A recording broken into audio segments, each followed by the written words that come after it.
दोस्तों आज मैं फिर से लेकर आ गया हूँ एक और बेहतरीन इंडोनेशियन सुपरनैचुरल हॉरर मूवी को, जहाँ पर एक गांव के अंदर एक बहुत ही भयानक रिचुअल करा जाता है बर्ड्स के साथ में, जिसको देखकर और सुनकर आपकी रूह कांप जाएगी। इस मूवी का नाम है बर्नियानी यानी कि सिंग सॉन, या फिर इंग्लिश में सिंग सॉट भी आप कह सकते हैं। मूवी काफी इंटरेस्टिंग है, आपको देखने में मजा आएगा और एंड में आपको इसके डिटेल्स भी अच्छे समझा दूंगा। और रिसेंटली मैंने काफी बढ़िया यूनिवर्सल पिक्चर्स की तरफ से आई मूवी को एक्सप्लेन किया है जिसका नाम है हेलो रोड। काफी बढ़िया थियरीज दी हैं, एंड में 10 मिनट में आपको देखकर मजा आ जाएगा। तो उसका लिंक आपको नीचे पिन्ड कमेंट में मिल जाएगा, जल्दी से जाकर चेकआउट कर लीजिए। तो चलिए अब बिना किसी देरी के चलते हैं सीधा वीडियो की तरफ।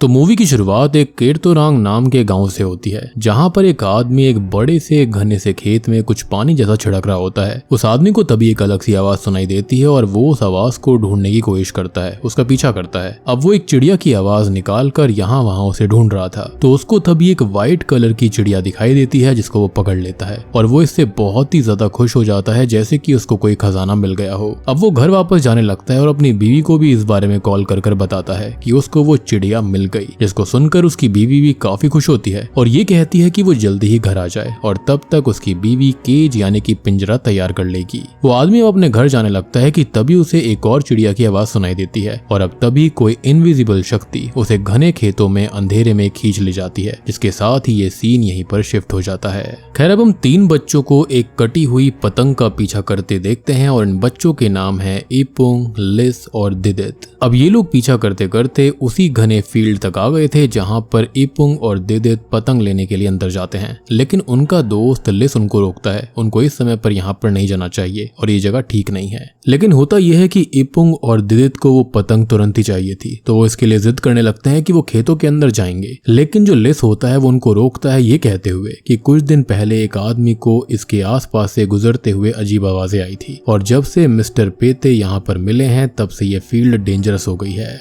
अब वो आगे ये कहता है कि उसके माता पिता रात के समय घर वापस आने के लिए बोलते हैं, क्योंकि शाम के बाद कोई भी गांव में घूमता है तो उसके साथ बुरा घटित होता है। और दिदित इस बात से एग्री करके अपने कदम पीछे ले लेता है। चलो एटलीस्ट कोई तो यहाँ पर समझदार था। अब लिस इपुंग से कहता है कि वो वापस चले, नहीं तो उसके ग्रैंड पेरेंट्स परेशान होंगे और उसे पतंग चाहिए तो वो लिस की पतंग रख ले, और इस पर वो एग्री कर जाता है। अब ये तीनों ही अपने अपने घर वापस आ जाते हैं, लेकिन हम एक वियर्ड सी चीज को नोटिस करते हैं कि सभी लोगों के घर के बाहर पिंजरे लटके हुए थे। घरों के अंदर भी पिंजरे हैं और कुछ भरे हुए भी थे, कुछ खाली थे, और सबके पास एटलीस्ट एक चिड़िया तो थी ही। और सभी लोग इन चिड़ियों का खास ख्याल रखते थे, उनको नाजों से रखा करते, बहुत प्यार से संभालते थे। और शुरुआत में भी हमने चिड़िया वाली चीज देखी थी कि वो आदमी उस चिड़िया को पकड़कर कितना खुश हो गया था। खैर अब इपुंग अपने दोस्तों को घर छोड़कर आगे बढ़ जाता है और दार्मो नाम के एक ओल्ड व्यक्ति को उसकी चिड़िया पेत्रुक को बेद करते हुए देखता है, यानी कि नहाते हुए। वो दार्मो से बात करने लगता है कि आने वाले कंपटीशन में कौन जीतेगा। हमेशा तो पेत्रुक जीतता है, तो दार्मो कहता है कि इस बार शायद से पेत्रुक नहीं जीत पाएगा और आज वो मेडिटेशन करके एनलाइटमेंट पाएंगे, जिससे कि क्लियर हो जाएगा कि कल क्या होगा। खैर थोड़ी बहुत बात करके इपुंग घर चला जाता है और हम दार्मो को देखते हैं जो कि पेत्रुक को नहला रहे थे, लेकिन तब तक वो खत्म हो जाता है। अब तभी इपुंग को दिखाया जाता है जो कि घर आ चुका था और वो अपने ग्रैंड पेरेंट्स के साथ ही रहा करता, जिसके माता पिता अब इस दुनिया में नहीं थे। वो अपने ग्रैंड पा मिर्कुन से बात करता है कि दार्मो ने ये कहा कि इस बार पेत्रुक नहीं जीत पाएगा, जिस पर मिर्कुन खुश होकर ये कहने लगता है कि अगर ऐसा है तो इस बार उनके चिड़िया यानी कि अर्जुना के चांसेस हैं जीतने के। अब सभी की तरह उनके पास भी ढेर सारे पिंजरे होते हैं और कुछ चिड़िया भी हैं जिनको वो अभी खाना खिलाकर साफ कर रहे होते हैं, यानी कि इस गांव के अंदर ये अजीब सा ट्रेडिशन था। अब वो इपुंग को प्रैक्टिस कराते हैं जिसमें उन लोगों को बर्ड के साउंड में विसल ब्लो करनी होती है और इससे वो अपनी बर्ड को कंट्रोल कर सकते हैं। खैर अब तभी हम फाइनली मिस्टर पेते को देखते हैं जो कि अपने घर पर बहुत ही बुरी हालत में पड़े हुए थे। और मिस्टर पेते कोई और नहीं है बल्कि शुरुआती सीन में जिस व्यक्ति को हमने देखा था, जिसको कोई खेतों के अंदर खींचकर ले गया था, वो वही व्यक्ति थे और इसके बारे में ये बच्चे भी बात कर रहे थे। खैर अब तभी उसकी बीवी विवेक उसे एक पोशन पिलाती है जिसमें बर्ड का खून मिलाया गया था और वो पेते के लिए बहुत ज्यादा परेशान है, क्योंकि वो ना हिल रहा है, ना ही बोल रहा है, ना ही वो सोता है और ना ही पूरी तरह जागा हुआ है। बस आंखें खोलकर जिंदा लाश की तरह पड़ा रहता है। मीन्स वो होश में तो है है लेकिन होश में भी नहीं है, या फिर आप ये कह सकते हो कि काइंड ऑफ कोमा के अंदर वो चला गया था। खैर इसी बीच हम दार्मो को देखते हैं जो कि अपने घर पर ही थे और अपनी मरी हुई बर्ड और कुछ सामान के साथ कोई रिचुअल करने वाले थे, लेकिन तभी उनके दरवाजे पर दस्तक होती है और बाहर से कोई आवाज नहीं आती। वो बार बार पूछते हैं कि बाहर कौन है, लेकिन फिर भी किसी की आवाज नहीं आ रही थी। और अब जब वो दरवाजा खोलकर देखते हैं तो बाहर उन्हें कोई भी नहीं दिखाई देता। खैर अब वो दरवाजा बंद करके अंदर आते हैं तो अब अंदर से हल्की सी हलचल शुरू हो जाती है और सारी की सारी चिड़ियों की जो केजेस होती हैं यानी कि पिंजरे धीरे धीरे हिलने लगते हैं। खैर अब उनको भी बर्ड जैसी यानी कि चिड़िया जैसी आवाज सुनाई दे रही होती है और वो अपने स्टोर रूम तक आते हैं जहाँ पर उनके खाली पिंजरे रखे हुए थे और यहाँ पर उन्हें कोई गोस्ट पकड़ लेता है, जिसके साथ ही हम मिस्टर पेते को देख पाते हैं जो कि ये सारी चीजें देख पा रहा था, फील कर पा रहा था, जिसकी हालत अचानक से खराब होने लगती है। ऐसा लग रहा था कि इन सारे इवेंट से वो कहीं ना कहीं जुड़ा हुआ था। खैर तभी हम इपुंग के ग्रैंड पेरेंट्स को देखते हैं जहाँ पर उसकी ग्रैंड माँ ग्रैंडपा मिरकुन से ये कहती है कि इपुंग अभी बच्चा है और वो उसे अभी से बर्ड से ऑब्सेस्ड ना करवाए,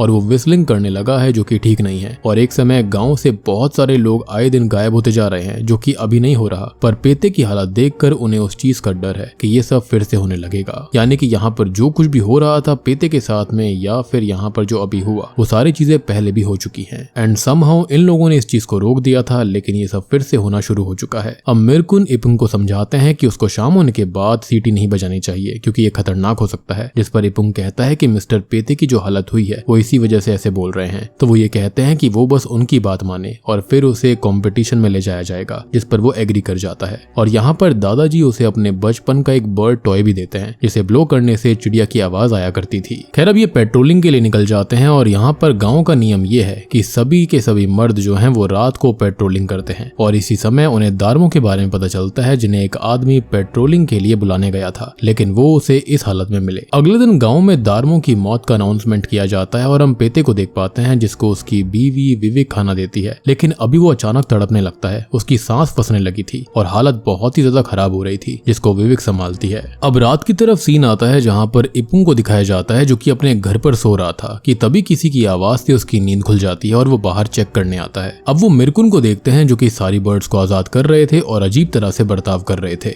वो इपुंग से ये कहते हैं कि वो ग्रैंडमा के पास चली जाए और वो उनके पास जाता है तो वो उसे कुछ कपड़े क्लोजेट में रखने के लिए देती है और जब वो कपड़े रखकर मुड़ता है तो वो गायब हो चुकी थी। बिस्तर के नीचे एक हाथ इपुंग का पैर पकड़ लेता है जिससे वो काफी डर जाता है और बिस्तर के नीचे देखने पर तो उसे वहाँ पर डरी हुई ग्रैंडमा मिलती है जो कि उससे कहती है कि वो असली है और बाहर जो है वो एक भूत है। इपुंग भी अब बिस्तर के नीचे छुप रहा होता है जो कि बाहर ग्रैंडमा के रूप में गोस्ट को देखकर डर गया था, लेकिन अब उसके साइड में छिपी हुई ग्रैंडमा अपने असली गोस्ट रूप में आकर उसे हॉन्ट करती है क्योंकि असल में वही भूत थी। और इसी के साथ अचानक से इपुंग की नींद खुल जाती है क्योंकि ये सब उसका बुरा सपना था, क्योंकि जो कुछ भी हो रहा था उससे वो अंदर ही अंदर कहीं ना कहीं सोचे जा रहा था, जिसके चलते उसे ऐसे नाइटमेयर्स आ रहे होते हैं।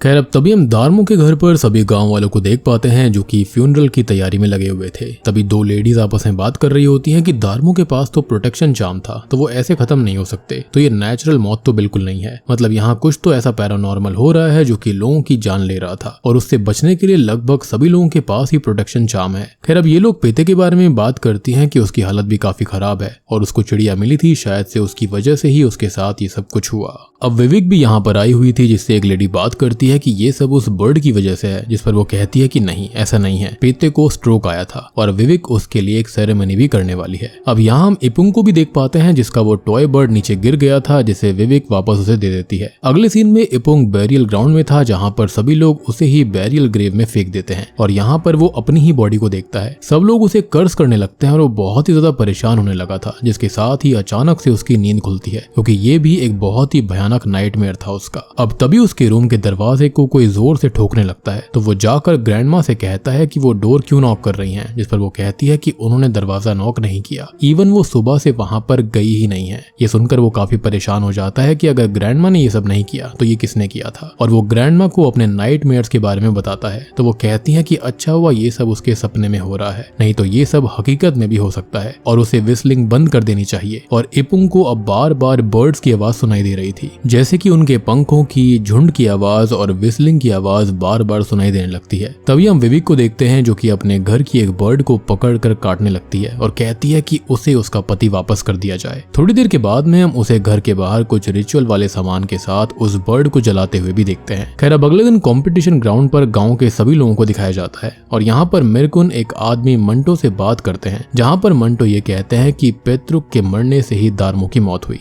क्योंकि उसने अपनी प्रोटेक्शन पेत्रुक के अंदर डाल दी थी और शायद से इसलिए ही वो हमेशा से जीता करता था और उसे ऐसा लगता है कि पेते का भी इन सब चीजों से कोई ना कोई कनेक्शन जरूर है। जिस पर मिरकुन कहते हैं कि पहले जब लोग गायब होते थे तो दूसरी साइड मतलब कि अपोजिट वर्ल्ड में पहुंच जाया करते, लेकिन पेते तो उनके साथ ही है, गायब हुआ ही नहीं, तो ये सब कैसे हो सकता है। जिस पर मंटो ये कहता है कि वो यही तो सोच रहा है कि ऐसा हो कैसे रहा था। खैर अब घर पर इपुंग की दादी को दिखाया जाता है जिन्हें कुछ आवाज सुनाई देती है और वो उस आवाज का पीछा करते करते कुएं तक आ गई थी, जहाँ पर उनको गोस्ट इपुंग हॉन्ट करके चोक करने लगता है। और अब तक तभी मिरकुन और रियल इपुंग घर आ गए थे जो कि उनको संभालते हैं, लेकिन उन्हें वो गोस्ट नहीं दिखाई दिया था।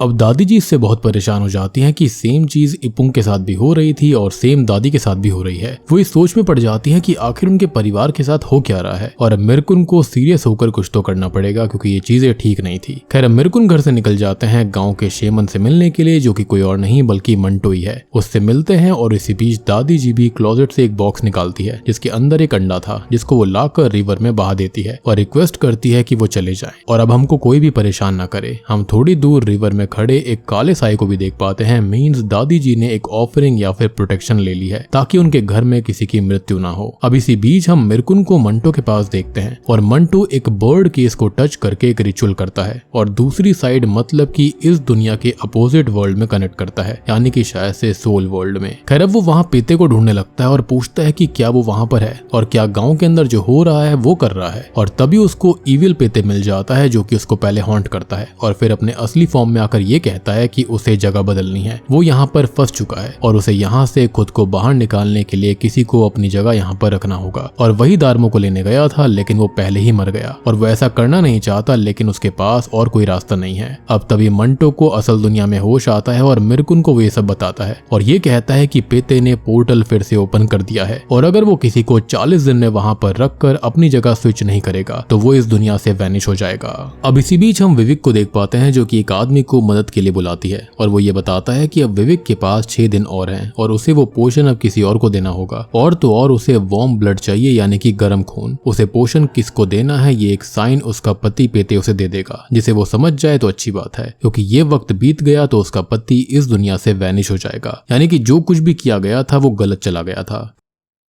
खैर अगले दिन हम इपुंग को देखते हैं जो कि स्कूल में ही था और अपने दोस्तों को उसके दादाजी वाला वो टॉय दिखा रहा होता है। कहा जाता है कि ये एक रेयर आइटम है जिसकी विसल बर्ड्स को कोबराज या फिर डॉल्फिन्स में बदल सकती हैं। और इसी बीच इपुंग का माउथ अचानक ब्लीड करने लगता है और वो भागकर वॉशरूम जाता है, लेकिन खुद को पेते के घर में पाता है जो कि उसे हॉन्ट करने लगा था। ऑब्वियस सी बात है वो इविल पेते होगा। और इसी बीच हम देख पाते हैं कि इपुंग की जो आंख थी वो क्लास के बीचों बीच खुलती है। खैर अब वो खुद को जैसे तैसे संभालता है, लेकिन पेते का इविल सेल्फ उसे अब हर जगह हॉन्ट कर रहा था। खैर अब तभी हम मिरकुन को देख पाते हैं जो कि अपनी बीवी से ये पूछते हैं कि गोल्डन एग का क्या हुआ, तो वो ये कहती है कि उन्होंने उसको नदी में बहा दिया। और अभी दादी बीमार भी हो चुकी है तो वो ये कहते हैं कि उस एग के कुछ रूल्स हैं, दादाजी ने उसे यहाँ पर रखा था तो वो ही उसको निकाल सकते थे और रूल्स को फॉलो नहीं करा गया, इसलिए दादी बीमार पड़ गई है। तभी हम इपुंग को देख पाते हैं जो कि घर आ रहा था, जिसे एक कार मिलती है जिसके अंदर कुछ लोग थे और वो उसके ही घर जा रहे थे। वो उनके साथ जाने लगता है तो अब वो सभी अचानक से गोस्ट में बदल जाते हैं और वो उसको हॉन्ट करते हैं, जिनसे बचकर वो वहां से भागता है और घर आता है। लेकिन इसी वजह से वो अपना बर्ड टॉय रास्ते पर ही भूल गया था। खैर अब तभी हम विविक को देख पाते हैं जिसे पेते की आवाज आती है और उसको वो बर्ड टॉय मिलता है, मतलब कि इट्स अ साइन कि उसे इपुंग को अपना टारगेट बनाना होगा और इसलिए ही इपुंग के साथ स्टार्टिंग से ये सारी चीजें घटित हो रही थी। खैर अब वो तुरंत ही इपुंग के घर जाकर उसे बहाने से पोषण पिला देती है और अब इपुंग दूसरी साइड पहुंच जाता है। बेसिकली उसकी स्पिरिट वहां पहुंच गई थी। खैर अब जब इपुंग के दादाजी मिरकुन को ये बात पता चलती है तो वो पेते के घर जाकर लड़ाई करते हैं और फिर मंटो के साथ जंगल में जाकर एक रिचुअल करते हैं। मंटो उनको दूसरी साइड भेज देता है और प्रोटेक्शन के लिए एक बर्ड रेलिक भी देता है, यानी कि इस मूवी के अंदर बर्ड्स का काफी सिग्निफिकेंस था। अब मिरकुन को अपना पोता इपुंग मिल जाता है और वो उसे बचाने के लिए यहाँ से निकालने लगते हैं, लेकिन उन दोनों को गोस्ट घेर लेते हैं। ऑब्वियस सी बात है वो भूतिया रेल्म के अंदर थे। मिरकुन इपुंग को बचाकर यहाँ से बाहर भेजने लगता है और मंटो इपुंग को अपने साथ रियल वर्ल्ड में ले आते हैं, लेकिन मिरकुन अब इस दुनिया में फंस गए थे। अगले सीन में हम ठीक हो चुके पेते को देख पाते हैं और विवेक उसके आने से बहुत खुश थी। अब आपको यहाँ पर ऐसा लग रहा होगा कि शायद से ये तो बहुत ही ज्यादा गलत हुआ है मिरकुन के साथ में। उन्होंने अपने पोते को बचाने के लिए खुद का सेक्रीफाइस कर दिया और जो पेते था उसने काफी गलत चीज करी। लेकिन शॉकिंगली होता यह है कि एक दिन पेते बर्ड केज साफ कर रहा था जिसके अंदर उसे विवेक का कटा हुआ सर मिलता है। जी हाँ, और वो डर कर भागता है जिसे देखकर मंटो स्माइल करता है, यानी कि जो रिचुअल उसने गलत किया था उसके ऊपर वो उल्टा पड़ गया, यानी कि उल्टा रिचुअल कर दिया गया था उसके ऊपर। और तभी हम मिरकुन को देख पाते हैं जो कि अब रियल वर्ल्ड में आ गया था। लेकिन ऐसा कैसे हुआ? तो सिंपल सी बात है, उन्होंने विवेक से जगह स्विच कर ली थी। और आप जानते हो कि ऐसी जगह स्विच करी जाए, रिचुअल करा जाए तो 60 दिन इंसान के पास में होते हैं वापस असल दुनिया में आने के लिए, अपनी बॉडी के अंदर आने के लिए। तो यहाँ पर विवेक के साथ ऐसा कर दिया गया क्योंकि उसने यहाँ पर गलत चीज करी थी, उसके पोते के साथ गलत किया था। और बूम, इसी के साथ में ये फिल्म यहीं पर खत्म हो जाती है। तो दोस्तों ये थी सिंग स्वॉर्ड फिल्म की कहानी। तो देखो इस कहानी के अंदर हुआ क्या है। ये कहानी जो है ना वो बर्ड्स के बारे में है, गोस्ट के बारे में है और फोकलोर के बारे में है। तो असल में कहा जाता है कि रात होने के बाद विसल करना गोस्ट को बुलाता है और ये मूवी वही नैरेटिव लेकर चलती है। अब कुछ फोकलोर्स में या फिर बंगाली फोकलोर के अंदर एक कहानी है कि इंसानों की जान बर्ड्स में होती है। आपने कई सारी मूवीज भी देखी होगी। इनफैक्ट जो अलादीन मूवी आई थी या फिर आई थिंक हातिम ताई मूवी आई थी, तो उसके अंदर होता है कि एक आदमी की जो आत्मा होती है वो बर्ड के अंदर होती है और बर्ड को यहाँ पर मार दोगे तो वो आदमी भी खत्म हो जाएगा। बेसिकली शायद दज्जाल वाला कहानी था, ऐसा कुछ था। या फिर आई बिलीव कि स्टार प्लस के ऊपर सीरियल आया करता था दज्जाल और हातिम करके, उसके अंदर यही सेम कहानी थी कि दज्जाल की जान शायद से एक तोते के अंदर या फिर चिड़िया के अंदर थी। But I mean you got the point, right? तो यहाँ पर वही नैरेटिव सेट करा गया है। इस मूवी के अंदर बिल्कुल एग्जैक्ट सेम चीज दिखाई गई है। तो इस गाँव के अंदर लोगों ने किया ये था कि इन सारे भूत प्रेतों से बचने के लिए अपनी आत्मा को बर्ड के अंदर डालकर रखा हुआ था। जी हाँ, तभी विवेक की जो चिड़िया थी वो खत्म हो गई थी, उसका सर उसके अंदर था, तो उसकी आत्मा खत्म हो गई और दूसरी दुनिया के अंदर चली गई। और इसी के चलते मंटो ने रिचुअल कर दिया था, जिसके चलते हुआ ये कि मिरकुन वापस आ गया अपने शरीर के अंदर। अब आखिर में हुआ क्या था? तो सिंपल सी बात है कि पेते किसी का ब्लड ऑफर करके वापस नहीं आ पाया, लेकिन मिरकुन ने विवेक को मार दिया और वो वापस आ गए थे। और लास्ट की अदर साइड क्या है? तो वो असल में गोस्ट रेल्म है जहाँ पर आत्माएं रहती हैं। एंड ऑब्वियस सी बात है वो सेंस कर सकती हैं जब भी कोई जिंदा होता है, जिंदा रहते हुए उस दुनिया में उसकी आत्मा जाएगी तो वो उसको कंज्यूम कर सकती हैं। बेसिकली वो हमारी दुनिया में हमारे इंसानी शरीर में आना चाहती हैं ताकि वो इस धरती के सुखों को भोग सके। ये जो नैरेटिव है वो कॉन्जरिंग मूवी के अंदर, इंसीडियस मूवी के अंदर काफी अच्छे से बताया भी गया है। और जैसा कि हमने मूवी की शुरुआत से अब तक देखा, यहाँ पर कोई भी एंटिटी नहीं है बल्कि भूत प्रेत हैं। और स्टार्टिंग में जो कुछ भी यहाँ पेते के साथ में हुआ था तो शायद से रिचुअल गलत चला गया होगा या फिर उसने जीतने के लिए ऐसा किया होगा, जिसके चलते उसकी आत्मा जो थी वो दूसरी दुनिया के अंदर चली गई थी और अब उसको वापस लाने का काम उसकी बीवी का था। लेकिन वो कोई भी हिंट नहीं समझ पा रही थी। लेकिन अल्टीमेटली एंड में पेते की आत्मा ने उसको हिंट दिया कि भैया उसको किसकी आत्मा चाहिए। सिंपल सी बात है, आत्मा के बदले आत्मा चाहिए थी, तभी इंसान यहाँ पर जिंदा रह सकता था। तो सिंपल सी चीज समझो कि यहाँ पर पक्का किसी डीमन का या फिर कोई ना कोई ऐसा रिचुअल करा गया होगा जिसके चलते सारे लोग परेशान थे और उनको आसानी से कोई भी मार सकता था। लेकिन इन्होंने किया क्या? इन्होंने खुद की आत्मा को किसी तरह से रिचुअल करके पिंजरों के अंदर, इन बर्ड्स के अंदर कैद कर दिया था, जिससे कि इनका इंसानी शरीर जो था वो आसानी से खत्म नहीं हो सकता था। जब तक उस चिड़िया को ना खत्म किया जाए तब तक इनका शरीर खत्म नहीं होगा। और अगर आपको अभी भी समझ में नहीं आया है कि भैया यहाँ पर हुआ क्या है, यहाँ पर एक कंपटीशन हुआ करता था बर्ड्स के बीच में, ठीक है? अब बर्ड जो है वो ऐसे तो जीत नहीं सकती नॉर्मल तरह से, तो इन लोगों ने एक फॉरबिडन रिचुअल का इस्तेमाल किया। बेसिकली ये जो खुद की आत्मा बर्ड के अंदर डालने वाली चीज थी ना, ये फॉरबिडन थी। तो यहाँ पर जो पेते था ना, उसने ऐसा करने की कोशिश करी थी ताकि वो दार्मो की तरह जीत सके। इन दोनों ने ऐसा करने की कोशिश करी थी, लेकिन हुआ ये कि डील फेल हो गई। यहाँ पर रिचुअल गलत चला गया था और इसी के चलते विवेक को अपने पति को वापस लाने के लिए किसी और को खत्म करना था या फिर किसी और की आत्मा को वहां पर भेजना था, जो कि मिरकुन ने किया अपने पोते को बचाने के लिए। अब हो सकता है कि शायद से जो ये कंपटीशन जीतता होगा उसको कुछ बेनिफिट मिलते होंगे, कुछ पैसा वगैरह मिलता होगा, या फिर हो सकता है कोई ब्लेसिंग मिलती हो। और गोल्डन एग का भी मतलब यही था कि वो भी कोई खास ब्लेसिंग थी जिसके चलते यहाँ पर इपुंग बचा रहा, नहीं तो वो कब का मारा जाता। बेसिकली उसको कुछ स्पिरिट्स थी, गार्डियन स्पिरिट्स थी, जो कि प्रोटेक्ट कर रही थी उस गोल्डन एग की वजह से। तो इस मूवी के अंदर बर्ड्स की काफी सिग्निफिकेंस दिखाई गई है। उम्मीद करता हूँ कि अब आपको ये फिल्म और कॉन्सेप्ट समझ में आ गया होगा कि आखिरकार ये गांव में जो चल रहा था ये फर्ज किस बारे में था। फिर भी अगर आपको कोई डाउट है तो आप कमेंट सेक्शन में पूछ सकते हैं। उम्मीद करता हूँ वीडियो पसंद आई होगी। पसंद आई है तो वीडियो को लाइक कर दीजिए, चैनल के ऊपर नए हो तो सब्सक्राइब कर लेना। और दोस्तों, रिसेंटली मैंने गोस्ट सीरीज चैनल के ऊपर एक बहुत ही बेहतरीन हॉरर फिल्म को एक्सप्लेन किया है, जो कि यूनिवर्सल पिक्चर्स की तरफ से है, प्राइम वीडियो पर भी है, वन ऑफ द बेस्ट है, जिसका नाम है हेलो रोड। एक ऐसी रोड जो कि श्रापित है, जहां पर जो कुछ होता है काफी भयानक होता है। Link is in the description, pinned comment जाकर चेकआउट करिए, मजा आ जाएगा देखने में। आखिरी के 10 मिनट तो काफी बेहतरीन है। तो मैं आप सबको मिलता हूँ अगली वीडियो के साथ में, तब तक के लिए स्टे